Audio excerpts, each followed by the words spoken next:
Sehingga yang terjadi kalau semacam ini dilakukan, artinya investor, pengusaha itu datang lalu menggunakan tangan-tangannya bernegosiasi langsung dengan masyarakat adat, yang terjadi adalah penipuan, yang terjadi adalah kontrak-kontrak yang sebenarnya sangat merugikan, dan itu artinya pemerintah tidak melindungi, baik itu pemerintah pusat hingga pemerintah daerah.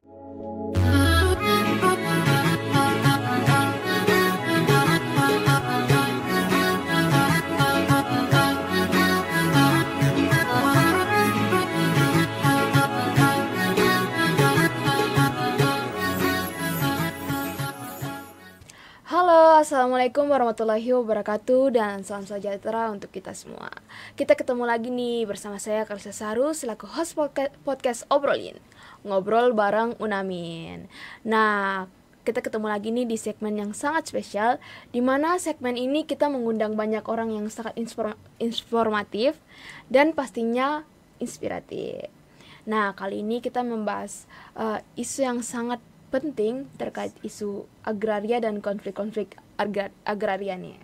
Nah, kali ini kita sudah kedatangan narasumber yang sangat spesial, yang sudah sangat sesuai dengan tema yang kita bahas hari ini.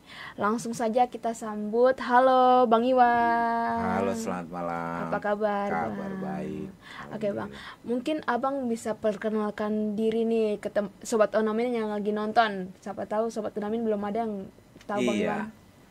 Iya, halo, selamat malam. Saya Iwan Nurdin. Saya dari Konsorsium Pembaruan Agraria, dari Lokataru Foundation juga, dan banyak terlibat di soal-soal agraria dan sumber daya alam. Kebetulan kita dari PP Muhammadiyah juga sedang mengerjakan satu sekolah agraria di sini. Benar. Jadi kita bisa sharing bareng soal terkait dengan agraria di tanah Papua. Ya. Nah, Bang Iwan, berbicara soal agraria nih. Nah, menurut Bang Iwan, apa sih yang dimaksud dengan agraria ini, dan kenapa konflik agraria ini sering terjadi?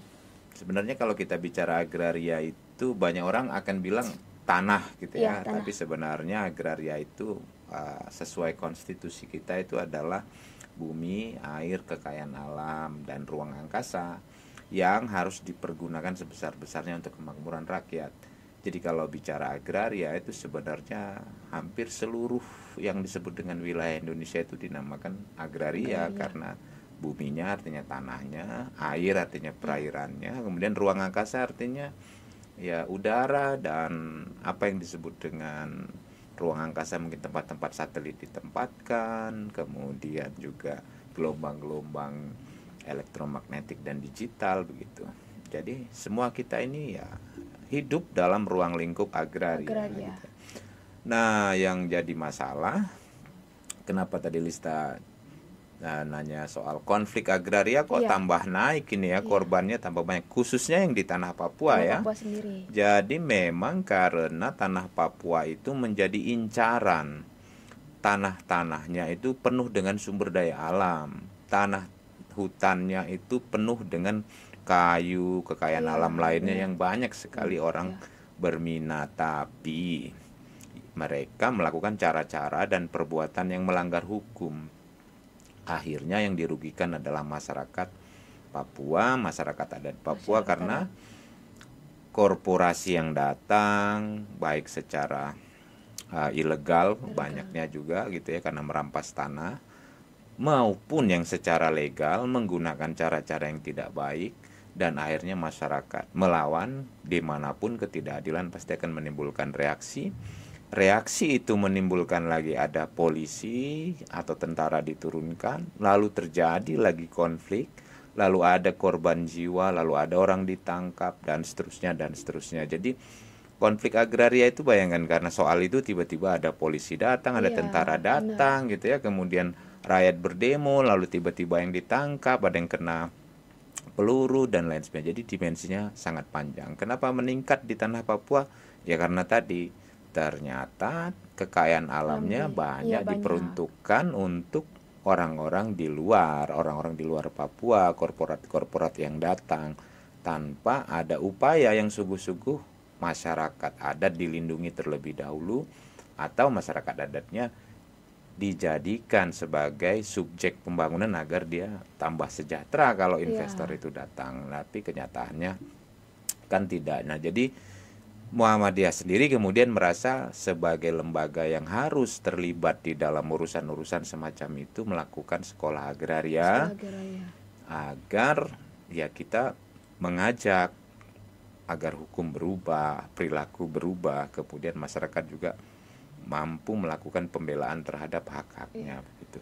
Apalagi konflik-konflik yang sering terjadi yang kita bisa lihat di Tanah Papua ini sendiri, terkait kemarin isu Raja Ampat, tambang nikel. Betul. Kemudian di Tanah Moi sendiri, ada juga di Konda kalau tidak salah, itu hutan-hutannya dibabat habis untuk dibangun dibangun perkebunan kelapa sawit. Benar.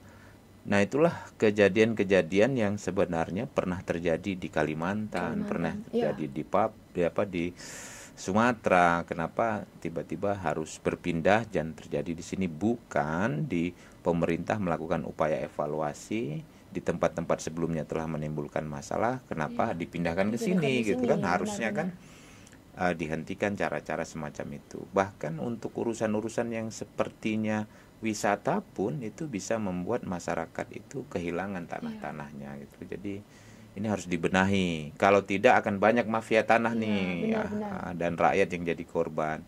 Kalau rakyat jadi korban, masalahnya dia melapor kemanapun, ada tempat melapornya, tapi tidak ada tempat menyelesaikannya. Ada tempat menyelesaikannya, tapi ketidakadilan yang terjadi. Jadi diselesaikan tapi tidak ada keadilan, itu bukan selesai namanya, tapi diratakan saja gitu. Oke. Tadi kan Bapak ada menyebutkan mafia tanah nih. Menurut Bapak ini ada hubungannya gak sih sama mafia tanah, konflik-konflik agraria yang terjadi saat ini? Iya, kan kalau kita sebut mafia itu kan para penjahat kelas besar ya. Iya. Kalau sudah berseragam, sudah melibatkan pejabat, sudah melibatkan modal, dibenar-benarkan oleh hukum, dibenar-benarkan oleh orang-orang yang sekolah tinggi, itu namanya praktek mafia. Tapi kalau praktek mafia tanah itu yang ditangkap itu hanya pelaku-pelaku kecil di jalanan, itu bukan memberantas mafia tanah, itu namanya kriminal biasa, nggak usahlah kita sebut mafia tanah. Tapi kalau ada jenderal ditangkap, pejabat tinggi ditangkap, orang-orang yang terlibat dan aliran modalnya, berarti pemerintah sedang serius memberantas mafia tanah. Oke, menurut Bapak sendiri nih, apakah jumlah konflik agraria di Indonesia ini, khususnya di Tanah Papua ini, semakin menurun atau semakin meningkat? Wah, meningkat sekali ya, karena ada food estate di Merauke. Bayangkan food estate itu disebut program strategis nasional kan, atau proyek strategis nasional. Di Sorong juga ada proyek strategis nasional, di Bintuni juga ada proyek strategis nasional. Banyak sekali, hampir jutaan hektar tanah di Tanah Papua juga diperuntukkan untuk tambang dan perkebunan gitu. Meningkatnya sangat drastis, korbannya juga sangat drastis, dan cara-caranya makin sistematis. Jadi akibatnya masyarakat memprihatinkan gitu ya. Jadi konfliknya meningkat, korbannya meningkat, tetapi penyelesaiannya tidak ada. Iya, tidak ada, benar.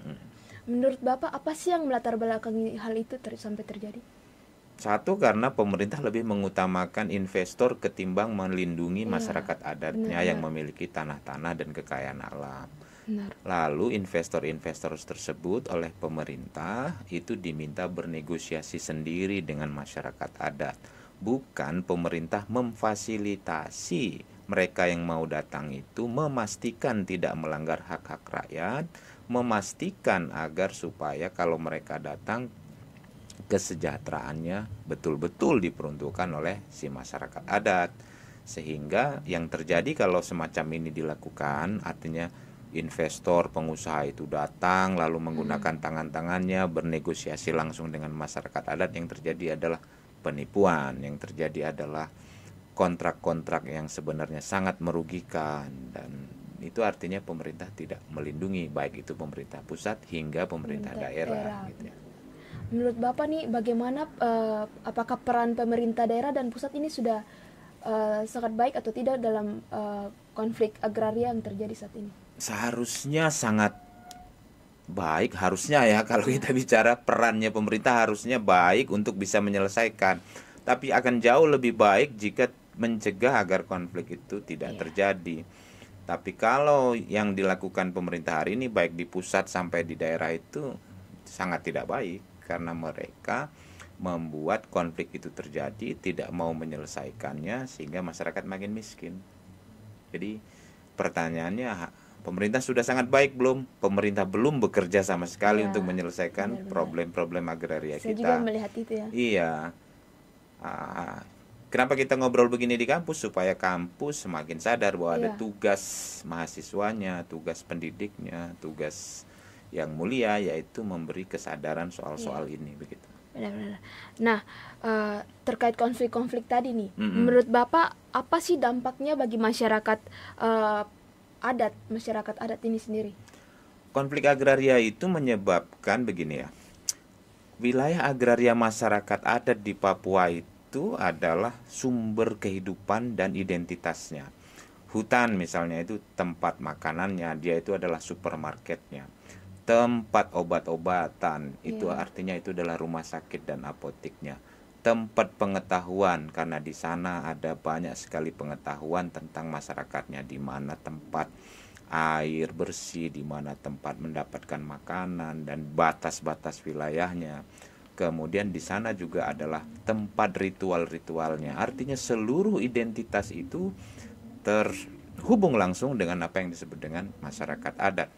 Nah, konflik agraria itu menyebabkan dia kehilangan sumber makanan, Karena identitas, dan juga bahasa, kepercayaan, religi, dan lain sebagainya. Jadi konflik agraria di Papua itu adalah konflik agraria yang menyebabkan, istilah saya ini, depapuanisasi, menghilangkan secara sistematis identitas Iya. masyarakat adat Papua, begitu. Benar. Nah, apa sih yang bisa dilakukan masyarakat adat ini sendiri agar keluar dari situasi konflik ini? Dia harus melakukan upaya-upaya yang bersama kampus ya, bersama jurnalis, bersama pemantau dan lain sebagainya yang pro kepada mereka untuk melakukan pemetaan wilayahnya, mendorong pemerintah mengakui wilayahnya, menetapkan wilayahnya, dan memastikan wilayah-wilayah itu tidak menjadi tempat penjarahan kekayaan mereka oleh pejabat-pejabat, oleh pengusaha-pengusaha ini. Jadi jangan sampai konflik agraria yang sudah terjadi ini, yang sebenarnya itu adalah penjarahan atas kekayaan-kekayaan masyarakat, itu bisa menyebabkan dampak yang lebih luas kepada masyarakat Papua. Jadi apa yang harus dilakukan? Segera klaim wilayahnya, kemudian akui wilayahnya, dan pemerintah harus melindungi wilayah mereka, benar. begitu. Oke, menurut Bapak sendiri nih, eh eh, kenapa sih kita sebagai mahasiswa ini harus peduli sama konflik agraria ini? Karena tugas mahasiswa itu bukan generasi penerus. Tugas mahasiswa itu adalah generasi yang meluruskan, generasi pelurus yang meluruskan hal-hal yang tidak benar, hal-hal yang tidak bermoral, dan hal-hal yang telah menyebabkan penderitaan rakyat. Dan mereka diberi kemewahan untuk belajar. Ternyata pelajaran-pelajarannya, misalnya hukum, politik, teknik, itu tidak dipraktekkan oleh pemerintah, tidak dipraktekkan oleh masyarakat secara luas. Yang ada itu adalah praktek yang salah. Nah, karena itu tugasnya mahasiswa itu adalah langsung melibatkan diri melalui ilmunya untuk menyelesaikan, turut menyelesaikan, atau turut bersimpati, minimal tidak menghalang-halangi perjuangan masyarakat adat. Oke, nah menurut Bapak apa peran kita sebagai mahasiswa dan generasi muda ini sendiri terkait konflik agraria ini? Setidaknya kita harus buka ya tempat-tempat masyarakat adat itu mengadu di kampus-kampus kita. Kita mahasiswa juga mulai melakukan analisa-analisa terhadap persoalan-persoalan masyarakat di sekitar kita. Dan mahasiswa juga harus mampu membangun jaringan-jaringan supaya berturut serta dalam menyelesaikan masalah-masalah di sekitar lingkungannya. Jadi kita harus proaktif, mulai dari membuka pengaduan, juga datang langsung ke lokasi konflik, dan juga turut serta memberi gambaran bagaimana menyelesaikannya. Jadi tugas ilmu itu adalah memberi apa yang disebut dengan jalan terang bagi penyelesaian. Nah, tugas pengetahuan itu membuat jalan terang itu bisa dicapai dengan cara-cara yang beradab begitu. Sehingga apa yang kita punya, ilmu yang kita punya ini tidak hanya berguna untuk diri kita saja, tetapi Tepat untuk sekali, berguna ya. untuk sesama kita. Oke, terakhir nih Pak, Mm-mm. apa harapan Bapak untuk konflik agraria ini sendiri ke depannya? Harapan saya tentu ya seluruh konflik agraria bisa diselesaikan secara baik, berkeadilan, tanah-tanah rakyat dikembalikan, tidak ada lagi perampasan tanah. Dan harapan yang kedua tentu saya ingin mengajak mahasiswa UNAMIN, kalau sudah kuliah di Universitas Muhammadiyah Sorong, Papua Barat Daya ini, mari peduli dengan masyarakat adat yang mengalami konflik agraria, karena konflik agraria itu adalah penjarahan sistematis atas kekayaan, identitas, dan masa depan masyarakat Papua. Oke, terima kasih banyak Bang Makasih Irwan. banyak juga Lista, sudah mau sharing-sharing sukses sama terus kita, ya. sudah mau sharing-sharing kita sampai saat ini. Siap. Terima kasih banyak juga buat Sobat UNAMIN yang udah menonton podcast kita hingga saat ini. Semoga apa pembahasan kita di hari ini, di saat ini bisa menambah wawasan untuk Sobat UNAMIN yang lagi menonton. Semoga. Ya. Siap. Kita mengucapkan terima kasih banyak untuk Bang Iwan sudah mau sharing-sharing. Sama-sama. Buat Sobat UNAMIN juga jangan lupa untuk memfollow sosial medianya UNAMIN. Ada Instagram UNAMIN, UNAMIN Official. Di bawah sini kemudian ada Facebook, TikTok, dan Threads. Kemudian Bapak mungkin ada sosial medianya? Ada Instagram Iwan_Nurdin_ lagi. Oke. Teman-teman jangan juga untuk memfollow Instagram.